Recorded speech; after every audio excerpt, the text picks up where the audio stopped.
शिवसेना प्रमुख स्वर्गीय बाळासाहेब ठाकरे आज असते तर कदाचित उद्याचा दिवस त्यांच्यासाठी सर्वाधिक आनंदाचा असता, कारण त्यांनी पाहिलेलं स्वप्न अखेर उद्या प्रत्यक्षात उतरतंय। गेल्या 2 दशकांचा राजकीय संघर्ष संपवून ठाकरे बंधू एकत्र येत आहेत। राजकीय परिस्थितीने त्यांना एकत्र आणलं असलं तरी त्यांच्या सैनिकांसाठी उद्याचा दिवस पडत्या काळात त्यांना ऊर्जा देणारा असेल यात शंका नाही।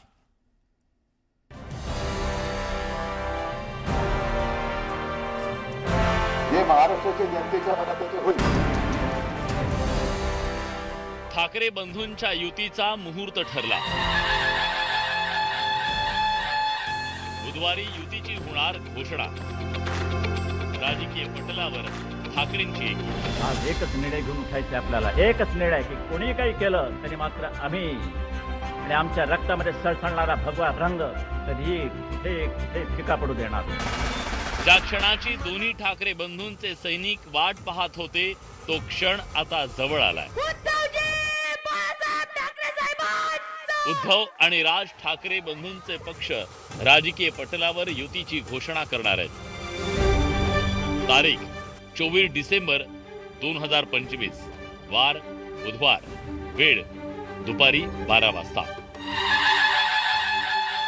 ठाकरे 2.0 महापालिका निवडणुकीसाठी ठाकरे बंधू राजकीय दृष्ट्या एकत्र येणार आहेत। त्यामुळे राज्यात ठाकरे बंधूंच्या नव्या युतीचा उदय होणार आहे। महाराष्ट्र नवनिर्माण सेना आणि शिवसेना यांच्यामध्ये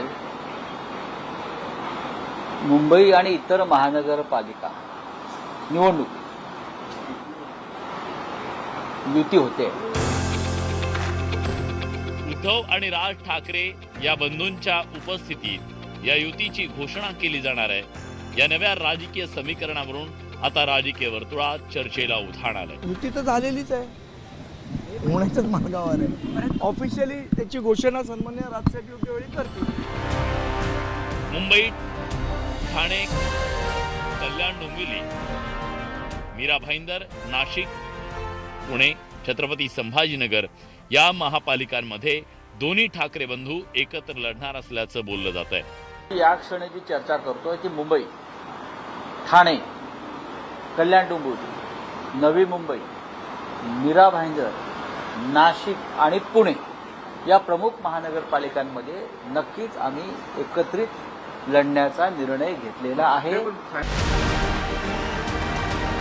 बुधवारी राजकीय पक्ष म्हणून दोन्ही ठाकरे बंधूंचे पक्ष एकत्र येणार असले तरी त्याची खऱ्या अर्थानं सुरुवात झाली ती जुलै महिन्यात। 5 जुलैला मुंबईत झालेल्या त्रिभाषा सूत्र धोरणाविरोधात मराठी विजयी मेळाव्यात ठाकरे बंधू एकत्र आले। त्यानंतर दोन्ही भावांच्या भेटीचा सिलसिला सुरू झाला। कधी कौटुंबिक तर कधी राजकीय मंचावर ठाकरे बंधूंची हजेरी बरंच काही सांगून गेली।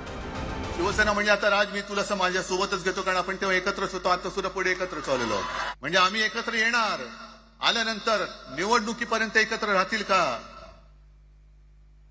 सत्ता प्राप्ती, काही जण म्हणतात की यांचा मराठीचा नाही, महापालिकेचा आहे। अरे नुसता महापालिकेचा नाही, तर आमच्या महाराष्ट्राचा आहे। आम्ही महाराष्ट्र सुद्धा काबीज करू। माझ्या आजोबांपासून त्यांच्यानंतर शिवसेना प्रमुख मी आहे, आदित्य आहे, आता सोबत राज आलेला आहे। खरं तर ठाकरे बंधूंच्या राजकीय युतीची घोषणा यापूर्वीच होणार होती, पण जागा वाटपावरून दोन्ही पक्षांमध्ये रस्सीखेच झाल्याची चर्चा आहे। वरळी, दादर, शिवडी, भांडूप, विक्रोळी, माहीम, जोगेश्वरी या भागात ठाकरेंची शिवसेना आणि मनसेची राजकीय ताकद आहे। मराठी बहुल मतदारांचा टक्का मोठा असलेल्या मतदारसंघातील जागा आपापल्या पक्षाला मिळावी यासाठी दोन्ही पक्ष आग्रही होते। त्यामुळे जागा वाटपावरून चर्चेच्या अनेक फेऱ्या झाल्या। आम्ही दोन्ही पक्ष एकत्र आहोत आणि मनापासून एकत्र आहोत। जागा वाटपासंदर्भात कुठेही ताणतणाव, रस्सीखेच नाही। भांडूप किंवा इतर जे तुम्ही भाग म्हणताय हे त्यांना गेले काय किंवा आमच्याकडे आले काय, ते शेवटी युतीमध्येच राहणार आहेत। या भावनेतून आम्ही काम करत आहोत। त्याच्यामुळे कोणी एखाद्या जागेसाठी अडून बसलाय असं कुठेही आमच्या दोन पक्षामध्ये घडत नाही. नाही, मला असं वाटतं बघा कसं आहे, शेवट मुंबईसाठी म्हणून ठाकरे बंधू एकत्र येत आहेत आणि मराठी माणसासाठी ही निवडणूक लढवायची आहे. ही मराठी माणसाच्या अस्तित्वाची लढाई आहे. ती लढाई आम्ही लढणार आहोत. त्याच्यामध्ये जागा हा विषय नाही आहे, पण शेवट त्याच्यावर चर्चा होत राहते. गेल्या वेळच्या निवडणुकीच्या निकालावर नजर टाकल्यास 2017 मध्ये शिवसेना आणि मनसेची मिळून मतांची टक्केवारी 36 इतकी होती, तर भाजपाची 27.5%. 2024च्या विधानसभेच्या निवडणुकीत मुंबईत भाजपला 29.2%, शिंदेच्या नेतृत्वातल्या शिवसेनेला 17.7%, ठाकरेंच्या शिवसेनेला 32.2%, तर मनसेला 7.1% मतं मिळाली.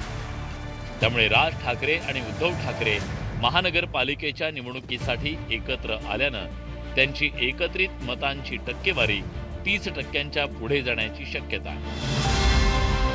मुंबईतील मराठी माणसाच्या अस्तित्वाचा मुद्दा ठाकरेंकडून पुढे केला जाईल, तर भाजप आणि शिंदेच्या शिवसेनेकडून मराठी गुजराती परप्रांतीय मतदारांना आपल्याकडे खेचण्याचा प्रयत्न केला जाणार आहे. मुंबई महानगरपालिकेच्या निवडणुकीच्या दृष्टिकोनातून हे महत्वाचं नाहीये. मामूंची टोळी एकत्र आली त्याने मुंबईच्या महानगरपालिकेच्या निवडणुकीवर काही परिणाम होणार नाही. एकत्र येण्याचा काही फरक पडणार नाही. सभा होतील, उद्याच्या पत्रकार परिषदेत 30 वाक्य येतील, मुंबईला महाराष्ट्रापासून तोडणार, मराठी माणूस. मुंबई महापालिकेची निवडणूक ही ठाकरे बंधूंच्या अस्तित्वाची लढाई आहे. तब्बल 2 दशकानंतर दोन्ही ठाकरे बंधू एकत्रितपणे निवडणुकीला सामोरे जाणार आहेत. 2019 नंतर राज्याच्या राजकारणात मोठे फेरबदल झाले. एका शिवसेनेच्या 2 शिवसेना झाल्या, तर एकेकाळी शिवसेनेसोबत असलेल्या भाजपची मुंबईत मोठ्या प्रमाणात वाढ झाली. या सगळ्या पार्श्वभूमीवर मुंबई महापालिकेतल्या सत्तेचा सोपान गाठण्याचं मोठं आव्हान ठाकरे बंधूंच्या समोर असणार आहे. ठाकरे 2.0. नरेश बोबाटेसह bureau report, news 18 Lokmat, Mumbai.